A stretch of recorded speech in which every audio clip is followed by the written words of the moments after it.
Esse sorriso é pra você, irmão. Hoje a nossa casa está em festa, também em festa está o nosso coração. Hoje a nossa casa está em festa, porque você está aqui. Seja bem-vindo, seja bem-vindo. Também queremos ver você sorrir. Seja bem-vindo, seja bem-vindo. Também queremos ver você sorrir. Que beleza! Com certeza acordamos, irmã Dulce. Não é, gente? Vamos lá, Moacir?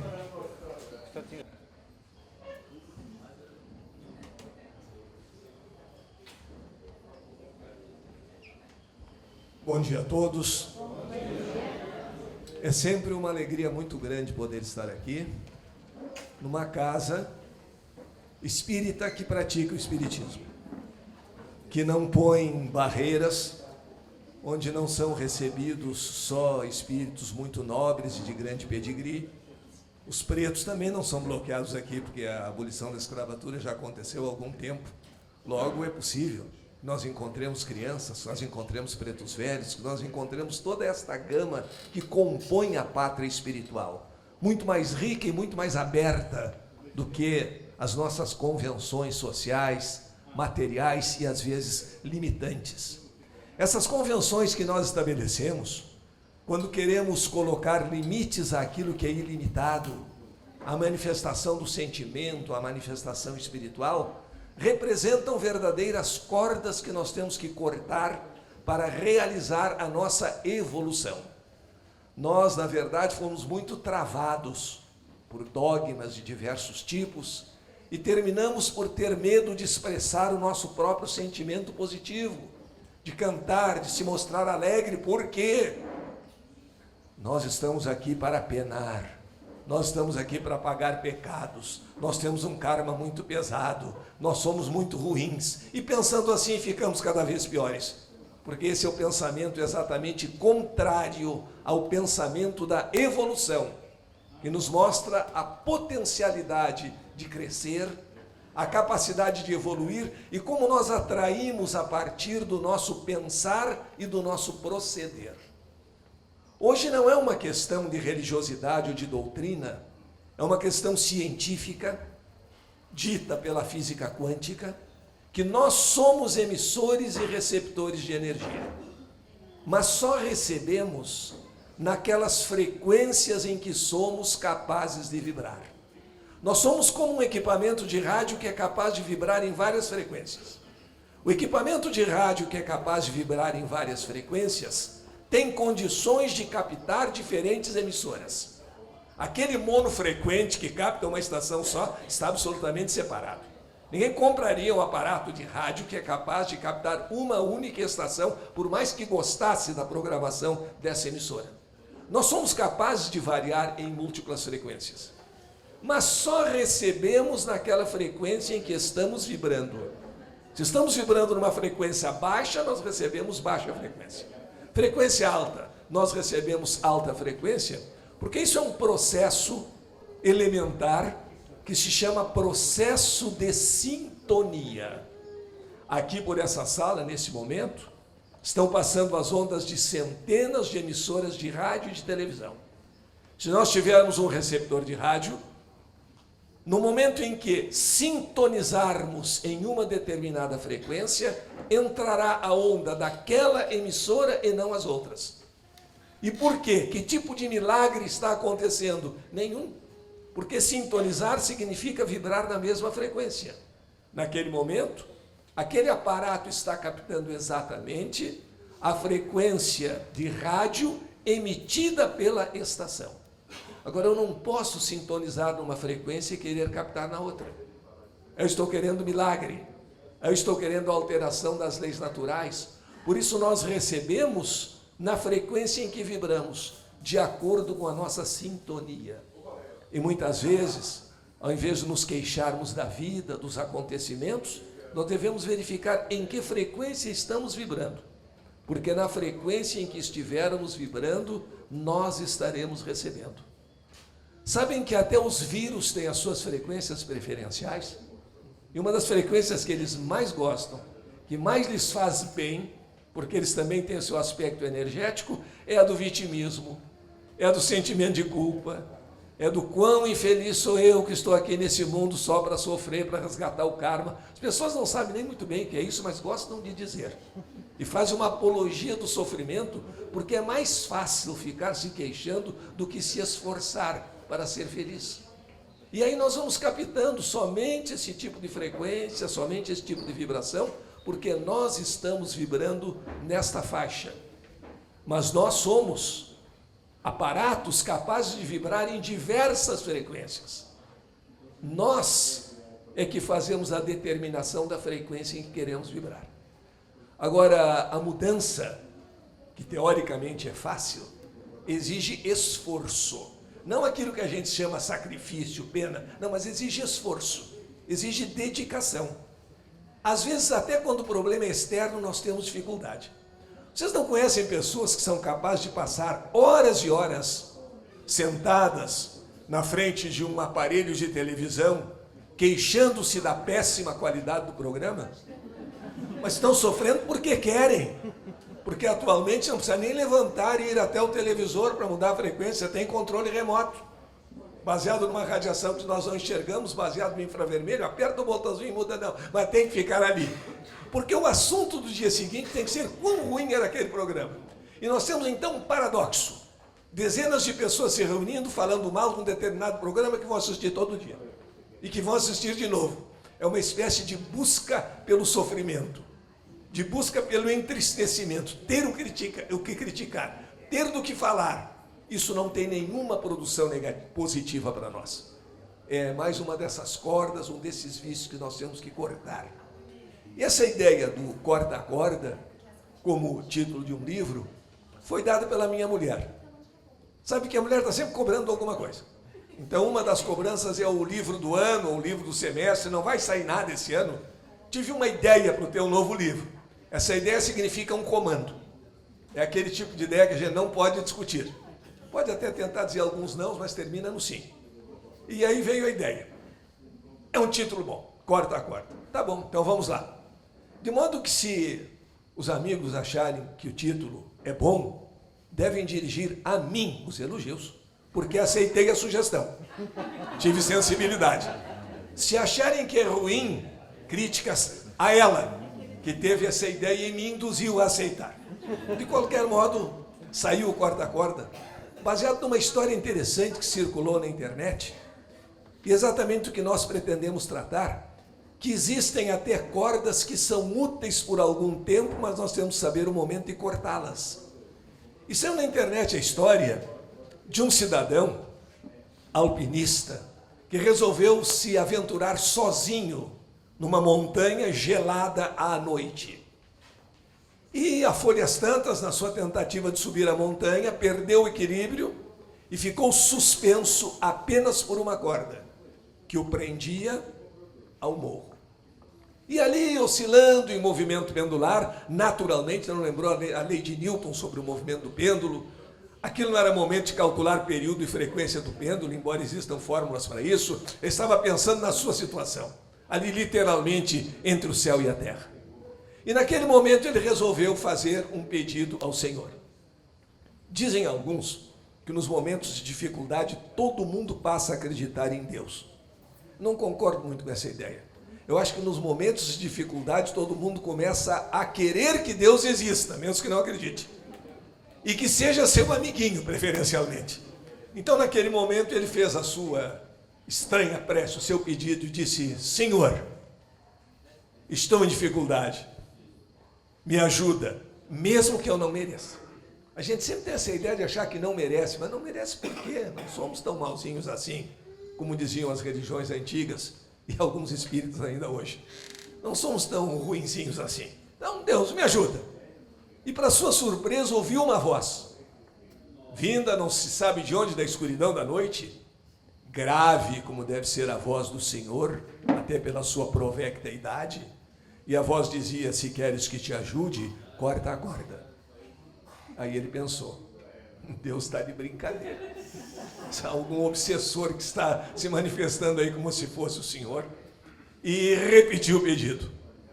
Senhor, desculpe, mas o momento é muito sério. Não é hora para brincadeira. Eu sei que eu aí, diante de sóis que estão nascendo e se extinguindo nesse momento, sou muito pouco. Mas, por favor, ajuda-me. Ele fez uma pequena mudança. Ele trocou me ajuda por ajuda-me. Quem sabe o senhor estaria preocupado com o sincretismo pronominal, a colocação correta do pronome oblíquo, e o ajuda-me viria melhor do que o me ajuda naquele momento. E ouviu, para sua surpresa, a mesma resposta: se queres que te ajude, corta a corda. Aí vem o detalhe da chamada fé raciocinada ou não. Não havia motivo para duvidar. Havia repetição de um fenômeno especial. Mas ele pensou mais um pouco e disse o seguinte: olha, eu tenho lido noticiários, tenho lido coisas de Brasília, até o noticiário político ultimamente se confunde muito com o noticiário policial, mas eu tenho lido a respeito dessas coisas e não me consta nenhum projeto de revogação da lei da gravidade. E uma vez que a lei da gravidade não foi revogada, cortando a corda, vamos espatifar lá embaixo, e não aceitou, foi um momento de vacilação. Nós não devemos ter fé apenas porque alguém nos mandou ter fé, porque algum dogma diz isso, ou alguém que nós consideramos um santo nos informou. Mas há motivos para pesquisar, para chegar à fé raciocinada, e ali não havia por que vacilar, mas ele não cortou a corda. Na manhã seguinte, pessoas que passavam pelo local viram-no suspenso, morto, por hipotermia, oscilando a 30 centímetros do solo. Se houvesse cortado a corda, estaria vivo.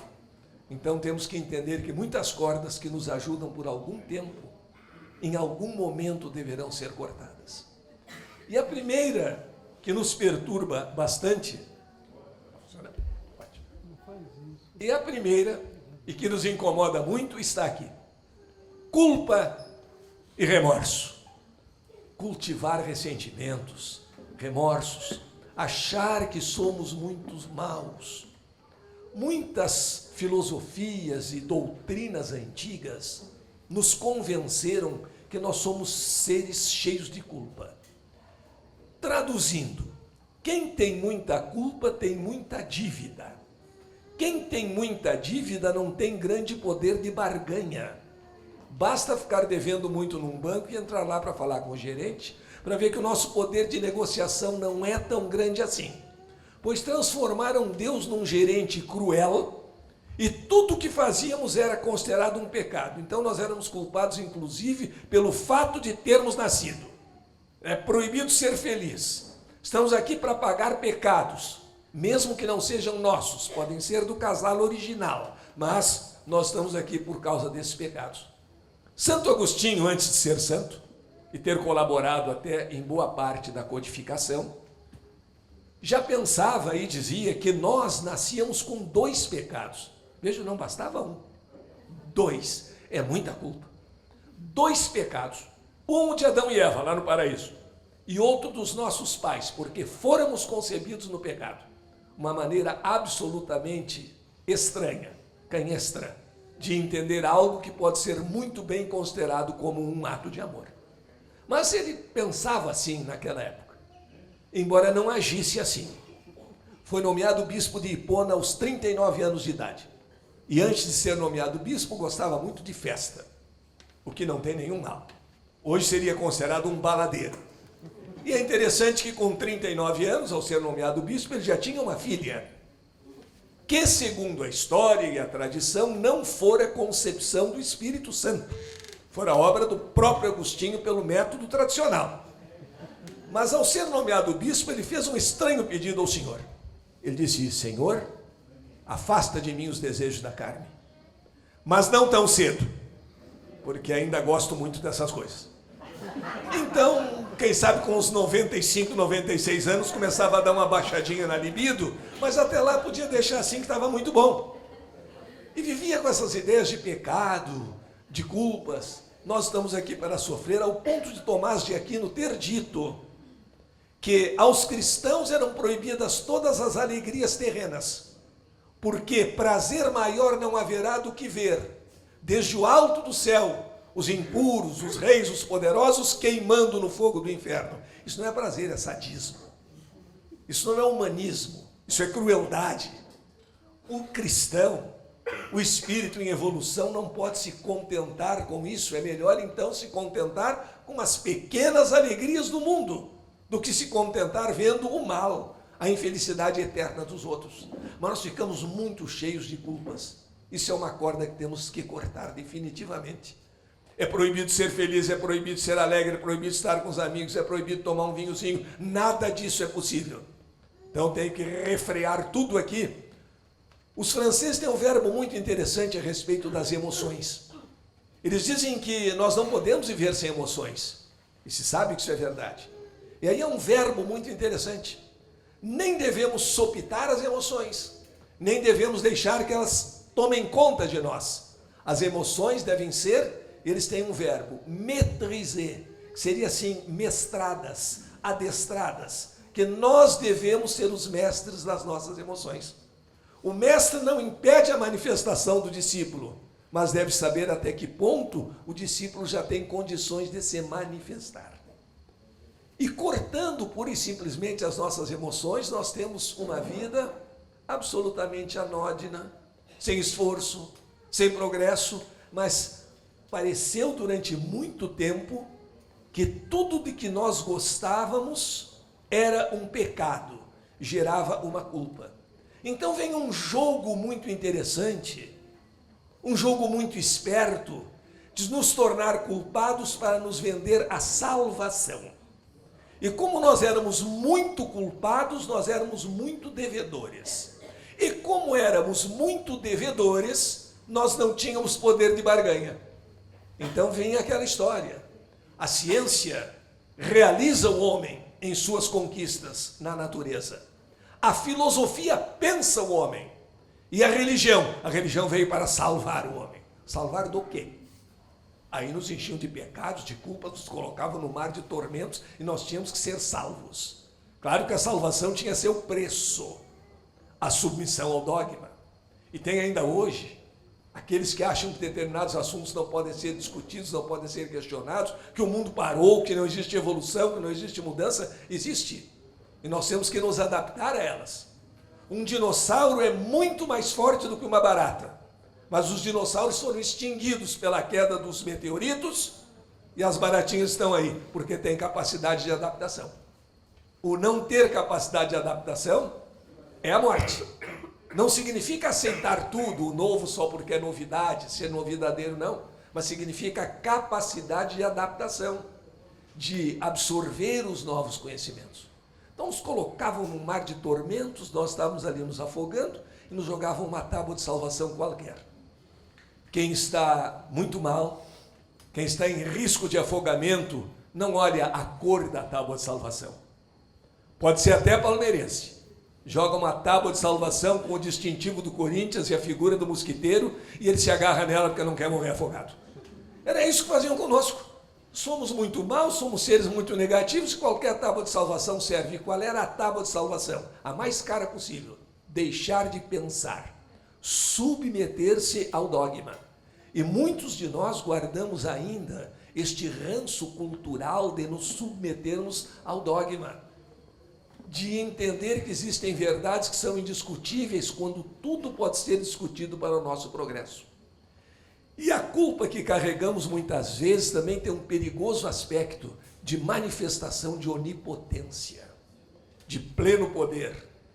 Por exemplo, convidamos um amigo para vir à nossa festa de aniversário e insistimos na presença do amigo. O amigo, ao se dirigir à nossa festa, sofre um acidente e morre. Alguns espíritas não permitem que se diga a palavra morre. É uma palavra pagã. Temos que usar desencarna. Tudo bem. Então, nosso amigo desencarna para satisfazer os mais radicais. Ou morre. E aí nós passamos a nos culpar pelo resto da vida. Ah, se eu não o tivesse convidado, ele não teria morrido. E passo a me sentir culpado da morte do meu amigo, como se eu tivesse todo esse poder. Nem no maldoso inconsciente de Freud se encontra isso. eu ter o poder de entender que o meu amigo vai sofrer um acidente e convidá-lo para que ele sofra um acidente. E era isso que eu queria. E agora eu passo a me punir. Não existe. Nós temos que ver qual foi a nossa intenção e nos libertarmos, portanto, definitivamente de culpas, de remorsos, que só nos atrasam. E no Espiritismo também existe isso. Há pessoas que vivem presas à encarnação passada, embora não a conheçam. Parece que não existe o presente. Acorda com dor de cabeça, já sei, porque eu andei cortando a cabeça de muita gente na encarnação passada. E agora estou pagando. Conheço uma pessoa ligadíssima à doutrina que me disse uma ocasião, lendo uma notícia no jornal, que não existia bala perdida, existia bala rachada, porque a pessoa que levou um tiro não foi por acaso, andou matando alguém na outra vida. Que crueldade do plano espiritual não ter imaginação, não ter criatividade para verificar um tipo de pena que seja não apenas retributiva, ao estilo de uma vingança social, mas também recuperadora, que permita ao espírito evoluir. Porque há pessoas que vivem só na outra vida e interpretam-na muito mal. Falam em karma sem saber o que é karma. É o esforço para chegar ao Dharma. Se eu nunca fiz exercício na minha vida e quero de repente me tornar um atleta, ou pelo menos melhorar a minha disposição física, nas primeiras práticas de exercícios físicos eu vou ter dores musculares. A interpretação dos adeptos da teoria erroneamente interpretada do karma vão dizer: essa dor é castigo. Eu não tenho que me meter atleta. Aguenta a dor, vai adiante, serás um atleta um dia. O sacrifício, aquilo que nós fazemos com um determinado esforço, é para nós atingirmos um ideal maior. Não é apenas pagar pecado por pagar pecado. Não é mais a lei de Moisés. Não é isso que o plano astral utiliza. Senão não haveria responsabilidade no presente. Já imaginaram a logística espiritual cruel necessária para reunir em Nagasaki e Hiroshima milhares de criminosos para matar tudo com a bomba atômica? E quem lançou a bomba atômica foi um instrumento do astral superior para realizar a punição kármica daquelas pessoas. Chico Xavier já nos disse que se os senhores do karma, quais oficiais de justiça, batem um dia a nossa porta e nos encontram dedicados ao serviço do bem, nossa pena pode ser protelada ou até comutada, porque é pelo merecimento e não por sofrer que nós vamos nos resgatando. Então, esquecemos esses remorsos, este peso na vida, essa ideia de interpretar a vida no plano espiritual apenas em termos de umbral. O que é isso? É uma versão piorada do purgatório. O católico acha que ele, sendo mais ou menos bonzinho, porque perfeito ninguém é, ele vai para o céu. Antes ele leva uma flambada no purgatório e está bom.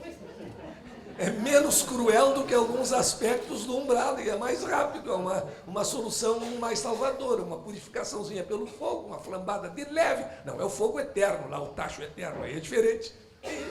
Já está realizado no céu. Portanto, vamos assumir culpa quando nós temos culpa. O direito nos ensina isso. Existe o dolo, que é a intenção de prejudicar alguém. E existe a culpa por imperícia, imprudência ou negligência. Se por imperícia, imprudência ou negligência prejudicamos alguém, devemos buscar ressarcir o erro, não só chorar no canto. Recuperar o prejuízo que causamos a alguém. Fora isso, vamos esquecer. Vamos deixar o se eu tivesse feito isso, teria acontecido aquilo, porque ninguém pode voltar ao passado. E esquecendo, nós nos livramos deste peso, que nos impede um voo melhor para a evolução na espiritualidade. E a primeira grande atitude para cortar uma corda aconteceu na lenda do paraíso. É uma lenda. E como uma lenda, nós temos o direito de criar outra dentro dela. Vamos contar a história um pouquinho diferente e verificar que a saída do paraíso foi uma glória e não um castigo. Foi o despertar da consciência. O conhecer a diferença entre o bem e o mal, isso aconteceu graças a Eva. Graças ao espírito feminino. Senão não teria acontecido nada. E aí Eva ainda ficou como sendo culpada. Não, ela é a benfeitora da humanidade, saindo daquele paraíso ali, em que não iria progredir, não se iria fazer nada. Pois a lenda conta que o Senhor, lá pelas tantas, resolveu criar o homem. Não se sabe se arrependeu ou não, mas resolveu criar o homem. Fez um bonequinho de barro, era um bom escultor, e soprou nele uma alma imortal. Estava fabricado Adão, pai da humanidade. Aí vemos por que não se pode tomar as lendas ao pé da letra. Aí soltou Adão lá pelo paraíso, no meio da bicharada. Interessante que não havia dinossauros, nada disso, esses que nem conviveram com o homem. Isso foi esquecido pelo biógrafo do paraíso. Mas, de qualquer forma, saiu Adão a correr pelo paraíso, e depois de um certo tempo o Senhor notou que Adão andava um pouco estranho, olhando esquisito para algumas árvores onde havia umas macaquinhas, e pensou: não é bom que o homem fique só, vamos dar-lhe uma companheira. E resolveu fazer Eva. Colocou Adão em sono profundo, a primeira anestesia por hipnose da história da humanidade, retirou uma costela, difícil de moldar, mas moldou Eva e acordou Adão para mostrar a sua companheira. Se Deus fosse gaúcho, ao acordar Adão para mostrar Eva, mostraria a criatura e perguntaria: que tal? Gostaste? Perguntou alguma coisa do gênero, por certo. E vejam as dificuldades que apareceram. Eu ainda não entendi por quê. Na época em que era muito forte a patrulha do feminismo, agora temos a politicamente correto, tão chata quanto aquela. Os extremos sempre se tocam. O feminismo é o oposto do machismo, teoricamente. Na verdade, conduzem ao mesmo extremo: separar as pessoas ao invés de uni-las. Como qualquer tipo de movimento que separa, por qualquer motivo, o gênero humano, não é um bom movimento. É como a esquerda e a direita, quando chegam a seus extremos. Os extremos sempre se tocam. A extrema-direita no poder não dá liberdade a ninguém, a extrema-esquerda no poder não dá liberdade a ninguém. A extrema-direita mata os seus inimigos, mas mata com a mão direita e diz que matar com a esquerda é feio, é pecado. A extrema-esquerda, que também não dá liberdade a ninguém e também mata os seus inimigos, mas mata com a mão esquerda e diz que ali é bonito, mas matar com a mão direita é pecado. Um dia entenderemos que matar não é bonito com nenhuma mão e nós devemos marchar e buscar a fraternidade. Mas eu achei estranho que no auge daquele movimento feminista não protestaram contra alguns detalhes dessa lenda. Primeiro, Eva foi criada para servir de companheira a Adão, posição subserviente. Isso não pode, não seria possível. Segundo, feita de uma costela, não é nem carne de primeira. Já deveriam ter protestado também contra isso. Depois, não consta que o Criador tenha soprado em Eva uma alma imortal. Em Adão é textual, em Eva não. E vejam o prejuízo de não se raciocinar logicamente e pegar uma lenda ao pé da letra. Como Adão tinha uma alma imortal, isso estava expresso no texto, e Eva não tinha expresso no texto o fato de possuir uma alma imortal, se discutiu durante muito tempo se a mulher tinha ou não tinha alma. Discussão importantíssima no terreno da teologia. E séculos após o advento da era cristã, é que num concílio, finalmente, depois de muita discussão, numa votação apertada, tipo votação do Supremo, que já se sabe quem vota em quem, o que aconteceu? Decidiram que a mulher tem alma. Então, mulheres aqui presentes, parabéns.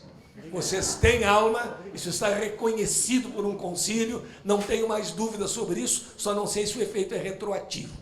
Mas como naquela época não estávamos vivos nos corpos atuais, isso já não nos preocupa mais. Então houve o problema da mulher ter alma ou não ter alma. Depois, então, toda a culpa da expulsão do paraíso foi da mulher. Só que a expulsão do paraíso foi mérito e não culpa. Então agora vamos dar o mérito à mulher. Andava o casal original pelo paraíso, sabia que podia fazer tudo, menos comer o fruto da árvore proibida. E Eva então deve ter perguntado a Adão, porque a mulher é mais curiosa. Adão, por que não podemos comer o fruto da árvore proibida? E Adão respondeu: porque o Senhor assim o disse. Isso é o que se chama em filosofia argumento de autoridade. Todas as doutrinas apresentam adeptos com tendência a seguir esse argumento de autoridade que é extremamente nocivo. Não temos que aceitar nada porque alguém disse, porque qualquer alguém, deste ou do outro lado da vida, conhece muita coisa e ignora muita coisa. Ninguém tem o conhecimento integral. Por isso, Kardec afirmou ser preferível rejeitar verdades a aceitar mentiras. Ah, mas foi o espírito tal que disse, e quem é o espírito tal? Qual é a sua condição? Morreu, virou onisciente, virou sábio, virou santo ou continuou no seu processo de aprendizagem? Se morreu sem saber a tabuada, não vai dar uma manifestação psicográfica ensinando cálculo integral. Não, porque não sabe. Então não há essa submissão ao argumento de autoridade criticado pelo próprio Aristóteles. Quando as discussões na antiga Grécia sempre terminavam com Aristóteles disse, aquilo era aceito e ponto final. Aristóteles chamou os discípulos e disse, vocês não me entenderam. Aristóteles disse, não é verdade definitiva, não é verdade absoluta. O que Aristóteles diz deve ser questionado logicamente, como o que qualquer pessoa diz. Então Eva se rebelou e não aceitou o argumento de autoridade. Mas tinha que argumentar com Adão de alguma maneira. E começou a insistir. Adão, por quê? Porque o Senhor não quis. Mas pensa bem, Adão, isso não é desculpa. O Senhor proibiu, temos que saber por que o Senhor proibiu. Pergunta-lhe. Não dá para perguntar. O Senhor é muito zangado, eu não posso fazer essa pergunta. Mas Adão, por que não podemos? E por que não podemos, e por que não podemos? E foi insistindo, até que eu acho que ela teve uma ideia muito interessante. Em geral, o marido não acredita muito no que a mulher diz. Tem alguma reserva, etc. O que o colega de bar diz depois da 10ª cerveja, comemorando ou chorando a vitória ou a derrota do seu time, é filosofia pura. O que a mulher diz em casa, nem tanto. Então, acho que Eva inventou a história da serpente, que tinha fama de ser um animal muito inteligente. Olha, a serpente andou falando que se comêssemos do fruto da árvore proibida, passaríamos a conhecer a diferença entre o bem e o mal, assim como os deuses. É interessante o plural nessa frase. E como foi a serpente que aconselhou, e Eva insistia, a gente sabe, não é? Com mulheres podemos dizer quantos não nós quisermos, mas a indagação só para depois do primeiro sim. Pode ter 50 não antes, mas tem que chegar num sim. É o preço do sossego. Até que Adão finalmente teve coragem de se rebelar contra o argumento de autoridade, aceitou. Mas aí vejam um detalhe interessante. Conhecereis a diferença entre o bem e o mal. Conhecer a diferença entre o bem e o mal, ter coragem de comer aquele fruto, significava o despertar da consciência. Para um leão, devorar um cordeiro ou um recém-nascido é a mesma coisa. Para nós, não. A frase nos choca. Nós temos noção de ética. E aí começou a responsabilidade na evolução. Ah, mas foram expulsos do paraíso, o Senhor ficou furioso. Nada. O Senhor, como bom pai amoroso, só fez um joguinho de cena. Porque se a criatura é a imagem e semelhança do Criador, tem que ser criativa. E para ser criativa tem que enfrentar dificuldades. Ah, mas saíram dos muros do paraíso, ganharás o pão com o suor do teu rosto. Isso não é maldição, isso é uma beleza. Feio é ganhar o pão com o suor ou com o imposto do rosto ou do bolso dos outros. Aí é feio. Procurar o próprio provento é bonito. Haveria dificuldades? Haveria, mas é nas dificuldades que o espírito vocacionado para o progresso cresce. É porque existem muitas distâncias que se inventou a roda, o veículo a tração animal, depois o automóvel, o avião a jato, o foguete, o satélite artificial, tudo isso veio das nossas dificuldades de percorrer grandes distâncias. Então a saída do paraíso significou a saída de um falso universo de conforto para a busca da evolução, e é a Eva que nós agradecemos. Seu espírito instigador, o homem é mais acomodado, não é? Dá uma rede entre duas palmeiras e uma aguinha de coco e é o paraíso. A mulher vai cansada daquilo, vai, cara, mas não tem mais nada para conhecer no mundo, só tem esse jardinzinho aqui com essa palmeira, vamos adiante. Ah não, mas ir adiante é muito perigoso, não interessa, é perigoso, vamos lá, temos que fazer alguma coisa na vida. Tem que sair dessa rotina eterna. E foi assim que saímos do paraíso. E despertamos a nossa consciência. Agora, há um detalhe. não sei porquê, passaram a dizer que a maçã era o tal fruto da árvore proibida. Lamentavelmente, parece que não é a maçã. Por quê? Muito simples. Porque ao comer o fruto da árvore proibida, o casal original passou a ter noção da diferença entre o bem e o mal. A noção da diferença entre o bem e o mal é o mais importante e muito desprezado capítulo da filosofia. Ética, moral. Se a maçã tivesse essa propriedade, pobre maçã, depois inclusive passou a figurar só em história de bruxa e etc., em vez de ter a dignidade que merecia, se ela tivesse essa propriedade de fazer com que as pessoas que a ingerissem adquirissem consciência da diferença entre o bem e o mal, nós deveríamos urgentemente apresentar um projeto de lei de iniciativa popular para que parte dos nossos impostos, que não são poucos nem baratos, fossem utilizados na compra de toneladas de maçãs. Que essas maçãs fossem distribuídas aos representantes dos 3 poderes em todos os níveis e que todos fossem obrigados a comer no mínimo uma maçã por dia. Se ela traz o conceito, o conhecimento da diferença entre o bem e o mal, alguns teriam uma reação alérgica perigosíssima, talvez até com fechamento de glote, mas depois de superada a reação, teriam uma noção melhor da diferença entre o bem e o mal. Quem já tem noção até melhoraria. E melhorar nesse aspecto não faz mal, mas lamentavelmente nada provado a respeito. A maçã, embora muito saudável, não tem essa propriedade.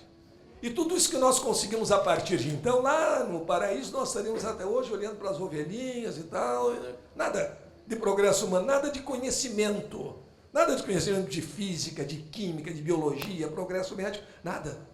Das dificuldades que surgiu nossa capacidade de enfrentar e vencer obstáculos. Enquanto alguns naturalmente se sentam e choram. É o meu karma, é o meu pecado, é assim que tem que ser. Outros lutam e trazem o progresso para a humanidade toda. Isso nós conseguimos graças à influência de Eva, a mais genial das criações. Eu acho que veio do mais importante neurônio de Adão e não da costela. Mas a lenda ficou assim. E assim nós vamos aprendendo. Aquela saída do paraíso foi um primeiro e importantíssimo corte de corda. E há outras. Quando o navio está ancorado, é preciso uma forte amarra para prendê-lo à beira do cais, a fim de que, com o movimento de ondas, com vento, não se danifique a estrutura do navio. O navio acomodado pensará da seguinte maneira: que bom ficar preso ao cais aqui. Não tem perigo, não tem nada, não tem que enfrentar mares desconhecidos. Mas o navio não é feito para isso. Ele está ali temporariamente. São aquelas cordas que protegem por algum tempo e depois nós temos que cortar. Ele tem que sair dali, porque a sua destinação, o seu influxo superior, a sua busca é singrar os mares. E não ficar ali de balancinho, dando beijinho no cais e nada mais acontecendo. Não, vai adiante. Transporta cargas para longe. Ah, mas há o perigo das tempestades. Há o perigo das tempestades. Mas uma boa estrutura suporta a tempestade. Ah, mas tem que gastar combustível no motor parado, não gasta nada. Nem aquece as máquinas, nem coisa alguma. Exatamente, não gasta nada e também não faz nada. Então é superar o medo, superar os obstáculos e ir adiante. Lembram os amigos na época das grandes navegações, quando foi descoberto o Brasil? Parte dos mares era bem conhecida e mapeada, e parte dos mares era desconhecida. E o que faziam os donos da verdade? Aqueles que não querem o nosso progresso, a nossa evolução, não se aventurem naquela parte. Lá existem serpentes marinhas terríveis, existem dragões, existem abismos. O navio vai sossobrar, os marinheiros vão morrer. Não vai até lá. E se obedecêssemos esses ditos, nós teríamos ainda o conhecimento de uma pequeníssima parte do nosso próprio lar, que é o planeta Terra. E o que aconteceu? O que aconteceu foi o dito na poesia de Fernando Pessoa, que à beira do cais disse: e ao imenso e provável oceano apontam essas proas que aqui vês. O mar com fim é grego ou romano, mas o mar sem fim é português. Eles não tiveram medo dos dragões, serpentes marinhas, de tudo isso que se cria para impedir o progresso, daquelas pessoas que nos dizem: fica paradinho, ancoradinho onde tu estás, não te mete no espiritismo, que isso é meio perigoso e vai te deixar doido. não vai ali, não vai aqui, não investiga coisas novas, fica com esse livrinho que já conhece, que isso é mais que suficiente, não te aventures, mas não se aventurar é ficar parado, é não progredir, é contrariar a nossa vocação para o progresso. É um navio que vai passar o tempo inteiro parado ali. Não correu riscos? Certamente não correu riscos, mas conheceu novos povos, transpôs oceanos, não fez absolutamente nada. Essa é a inércia, é o silêncio dos bons, dos que têm medo de investir no próprio conhecimento. E mesmo que aquela corda seja útil por algum tempo, um dia ela tem que ser cortada. Há outras nessa situação. Quando nascemos, temos que cortar uma corda. Vamos imaginar que o nascituro, na sua vida intrauterina, começasse a tomar conhecimento de algumas coisas. Entre elas, ele ficaria sabendo que o cordão umbilical é indispensável à sua sobrevivência. O corte do cordão umbilical é a morte. Isso é verdade? Sim. Porque a verdade depende do plano em que nos situamos. É verdade na vida intrauterina. Após o nascimento, já não é mais verdade. E será que ele teria condições de deixar cortar aquela corda? Se tivesse aprendido que ela é indispensável para a sua vida, as coisas indispensáveis são dispensáveis por algum tempo. Depois se tornam dispensáveis. Imagina o nenenzinho lá na vida intrauterina. Era o paraíso. Flutuando numa aguinha morna, bate o pezinho para cá e voa para lá, dá uma cabeçada na outra ponta, silêncio, temperatura agradável, sem atrito, sem ruído. De repente tem que nascer, tem que ser expulso do paraíso, porque aí vai ter que lutar pela própria sobrevivência. Nasceu, já leva um tapa, já tem que fazer força para respirar, coitadinho. Era tão melhor na vida intrauterina. E a conversa que eles poderiam ter na vida intrauterina, se fossem gêmeos, por exemplo. Será que existe vida fora de mamãe? E o gêmeo cético diria, acho que não. Ninguém voltou de lá até hoje para nos contar como é que é. Não o que dizem sobre a vida espiritual? Mas vem cá, não há ruídos que chegam lá na vida intrauterina que são percebidos pelo nascituro? Existem. Existem sons que chegam por lá, os batimentos cardíacos da mãe, por exemplo, são percebidos, os movimentos são percebidos, mas o cético diz, não, ninguém voltou de lá. Aliás, essa mamãe que tu estás falando também não sei se existe. Nós estamos aqui num ambiente que por acaso apareceu, estamos aqui conversando, flutuando, até não sei quando. Estamos assim, ele nasce. Dificuldades, não? Esforço para respirar, iluminação, atrito com roupas, som muito forte. Aquelas pessoas que chegam para visitar o recém-nascido fazendo uma gritaria, tudo aquilo agride, e ele poderia pensar, eu quero voltar para o paraíso. Mas não dá mais para voltar para o paraíso, tem que ficar ali. Talvez ele fosse convencido com uma grande argumentação. Eu chamar o Dr. Milton para lá argumentar com ele alguma coisa, ele tem que ficar ali mesmo. Mas aí viria o momento fatal. Agora vamos cortar o cordão umbilical. Chama a polícia urgente, que está havendo aqui uma tentativa de homicídio contra um indefeso. Que eu aprendi na vida intrauterina que se cortar o cordão umbilical, eu morro.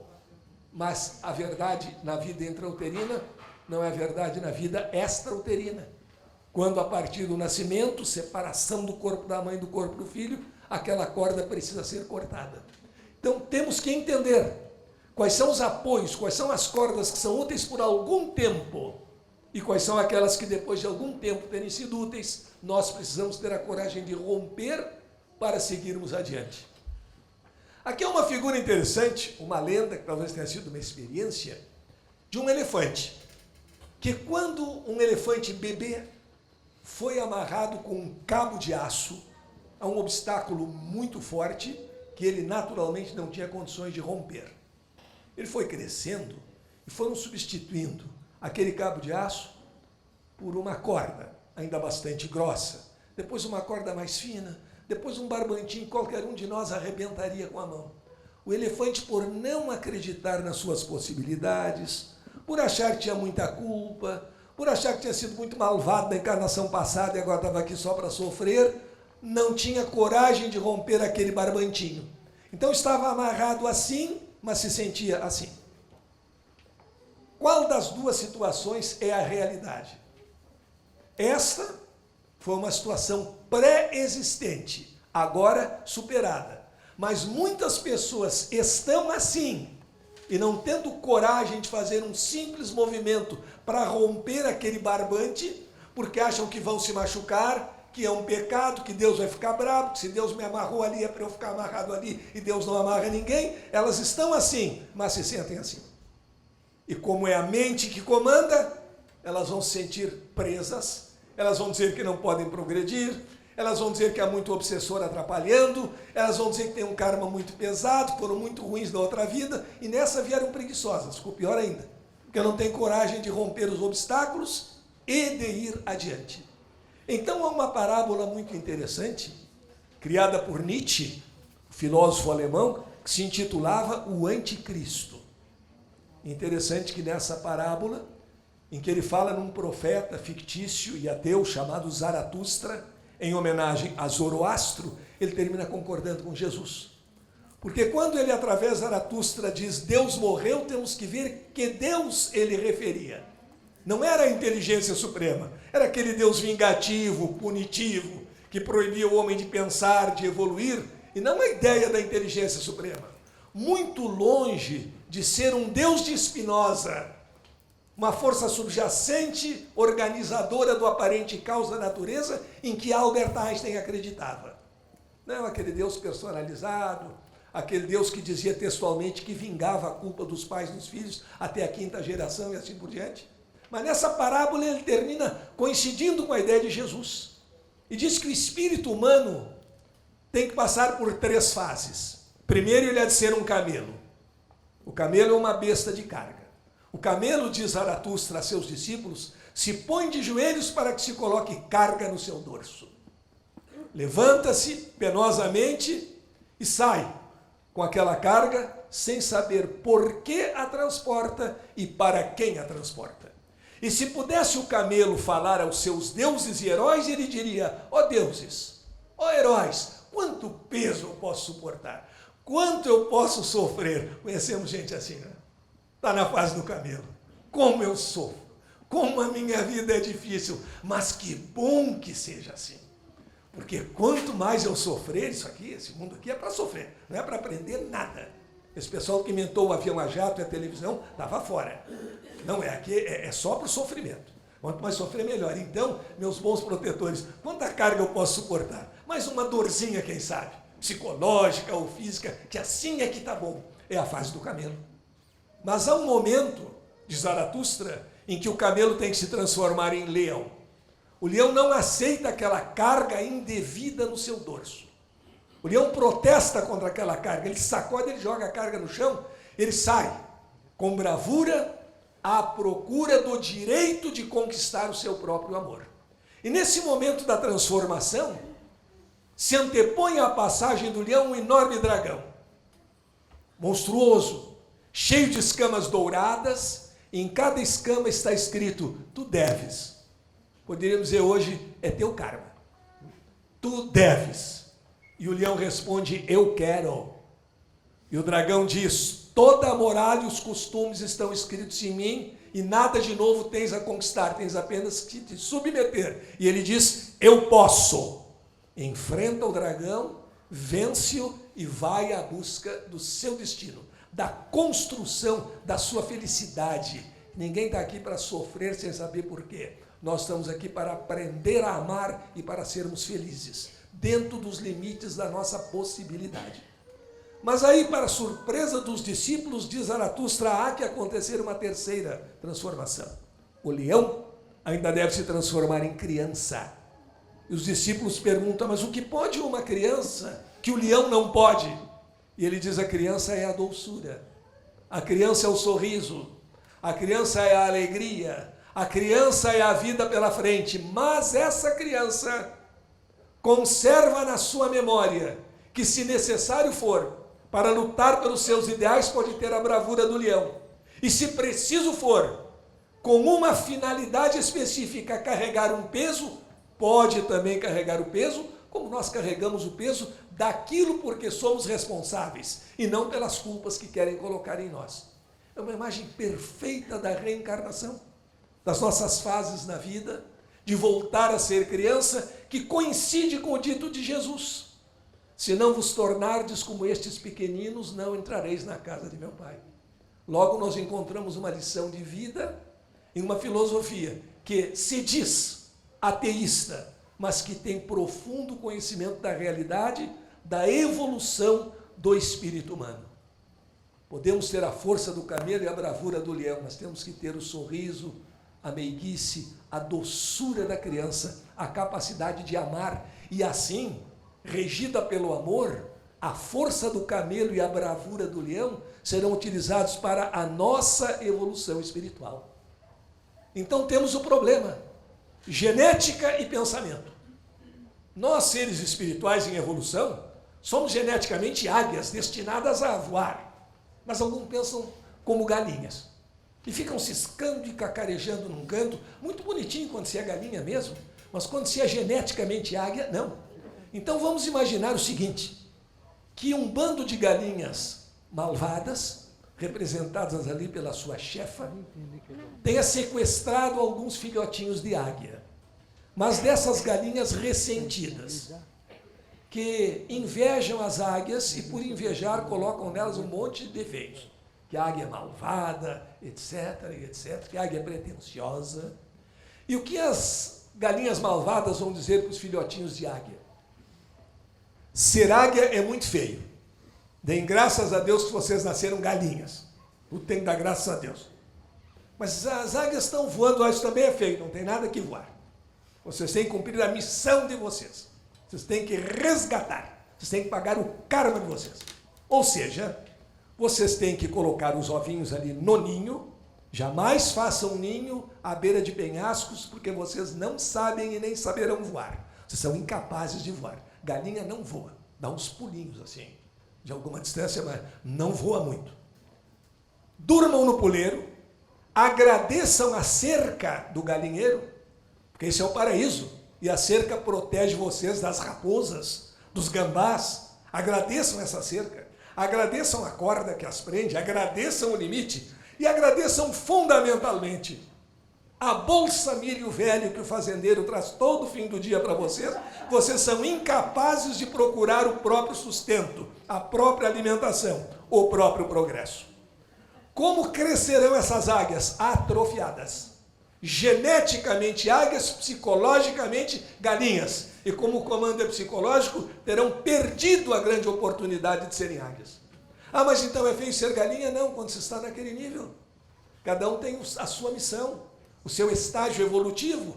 Nós não somos iguais. Então, para as galinhas é muito bonito procederem como galinhas.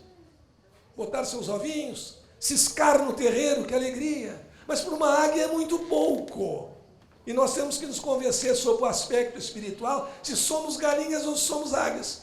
Se vamos viver cacarejando queixas pelos cantos e ciscando velhas culpas, ou se nós vamos procurar, mesmo com dificuldade, voar, conquistar novos horizontes. Acho que é uma posição muito superior e é o estágio em que nos encontramos. Se pensássemos nesses termos, ninguém mais está em estágio de galinha hoje, a não ser que se deixe voluntariamente colocar nele e cultive uma imensa preguiça para evoluir. Então o convite é para que nós realizemos a superação dos limites. Se não superamos os limites, nós somos vítimas da fabricação do medo. O medo que nos prejudica tanto e que nos leva à inação. Por medo de fazer as coisas, as pessoas nada fazem. Por medo de não ser bem-sucedido no amor, não ama. E aí fica sofrendo a pior das saudades que pode existir, a saudade do desconhecido, a saudade do que nunca teve, que é um paradoxo, nunca teve, mas sente falta. E sente tanta falta, porque como nunca teve, imagina que é melhor do que é. E aí a dor é maior ainda. Então supera os limites, vai por outros mares. Sermos criativos, que essa é exatamente a nossa missão. Para isso nós eliminamos o pessimismo e passamos a amar a vida. E amar a vida é amar a possibilidade de criar, de nos reinventarmos.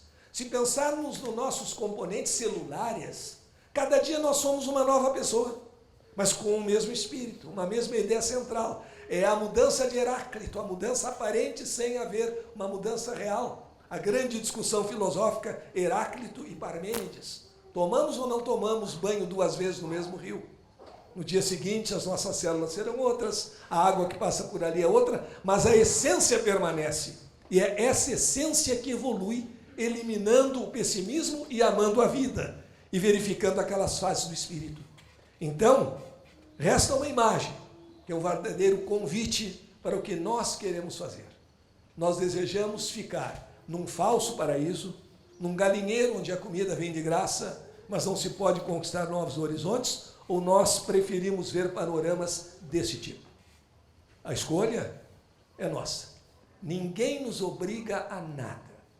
Nós podemos ser até induzidos a alguma coisa, mas nós fazemos aquilo que queremos. Isso sim, somos responsáveis pelos nossos atos e somos principalmente responsáveis pelo nosso atraso. Então vamos cultivar o bem, vamos buscar o bem. Vamos aproveitar o ambiente de espiritualidade, de harmonia, de fraternidade que se vive aqui. Aqui não há fronteiras religiosas.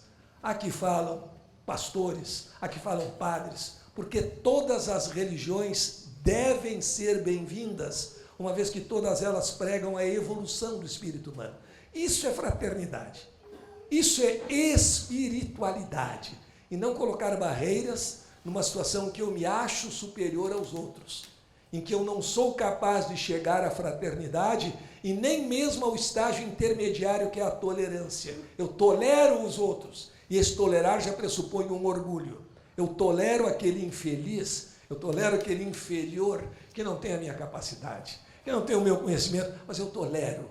Até porque se eu não tolerar, eu estou arriscado a fazer um estágiozinho no umbral, uma flambagem no purgatório, e eu quero ir logo para a cobertura no nosso lar, com direito à piscina térmica. Então, eu tolero esses coitados que não pensam como eu penso. E esse é o perigo do dono da verdade. Esse é o perigo dos que praticam qualquer tipo de religiosidade ou de doutrina, mesmo o espiritismo com limitações. Esse é o perigo quando se limita à alegria de viver, quando não se pode cantar, quando não se pode dizer que estamos bem, quando não podemos abraçar o amigo, quando não podemos tocar o amigo, quando não podemos comemorar esse milagre de todo dia, que é o milagre da vida.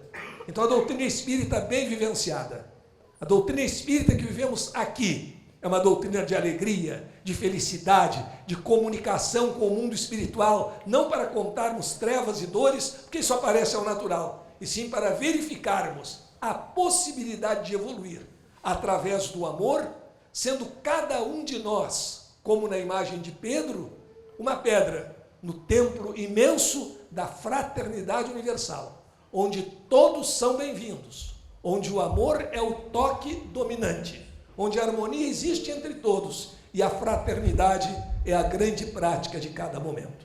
Vamos cortar a corda do ódio, da vingança, da guerra, do ressentimento e marchar para a felicidade que merecemos e que podemos, se soubermos, conquistar. Obrigado.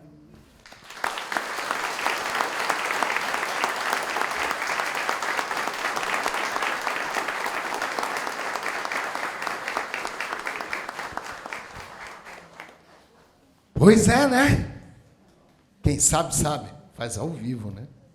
Não é? Sexta, o Moacir estará aqui de novo no Evangelho com outro tema. Né, Moacir? Sexta-feira, se Deus quiser. Gostaram, gente? Os livros, tem esse livro aí.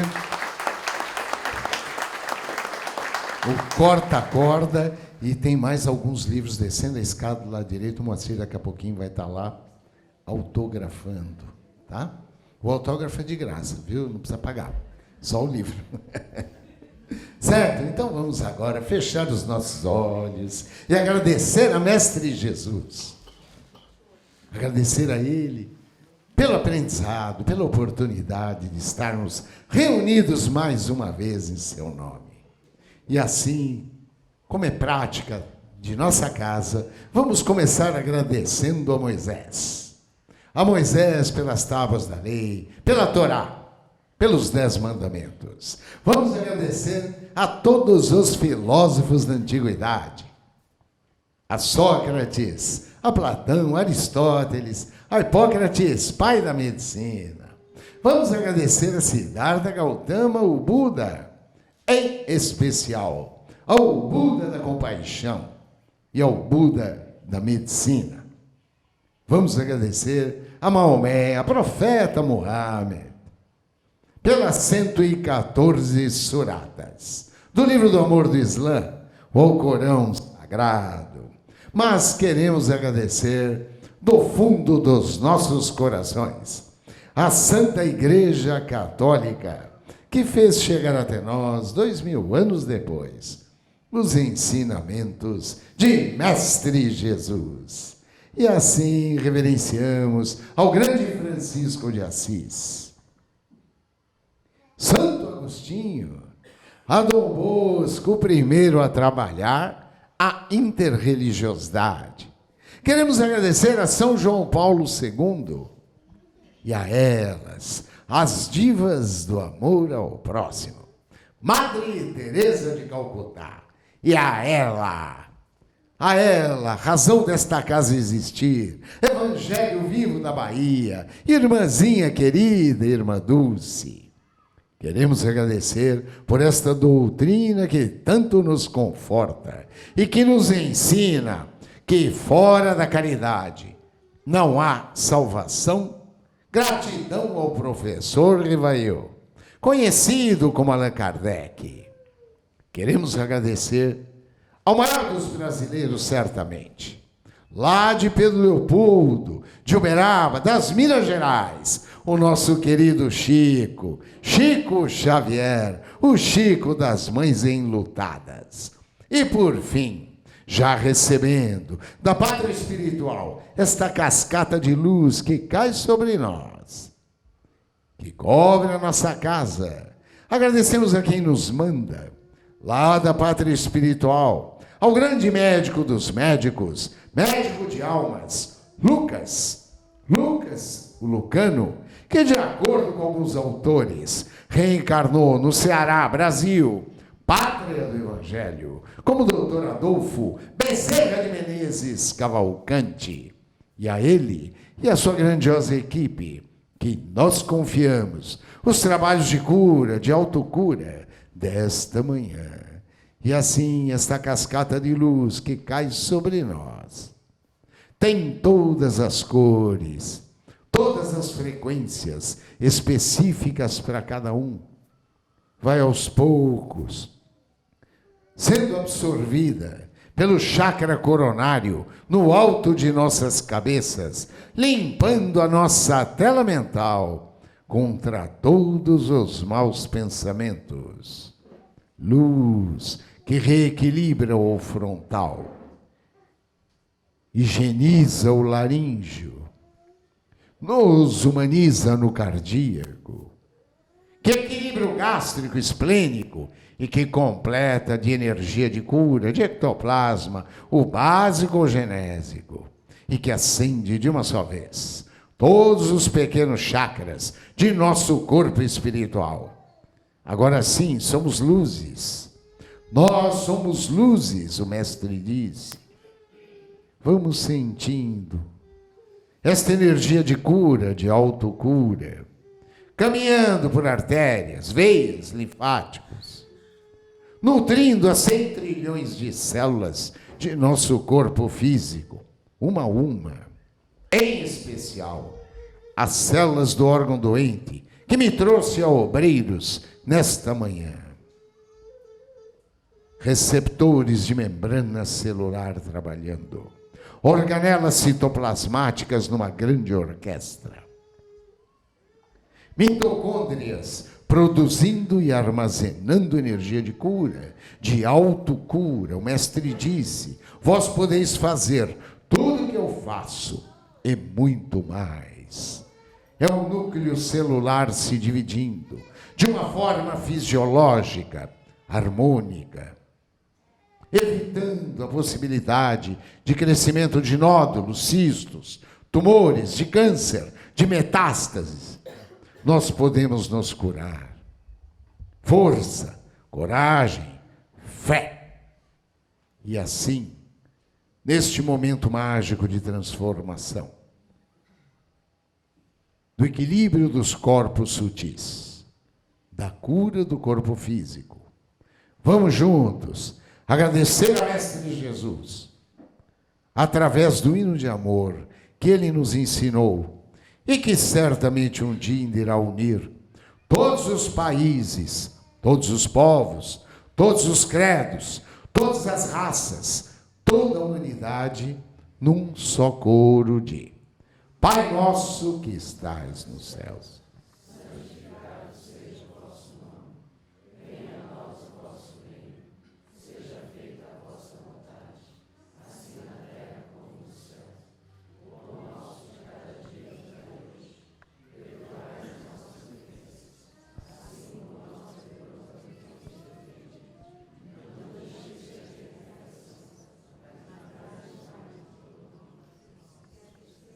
Graças a Deus, que nosso Mestre nos oriente, nos ilumine e nos abençoe em mais um dia de... Graças a Deus, vamos trabalhar. Vamos lá.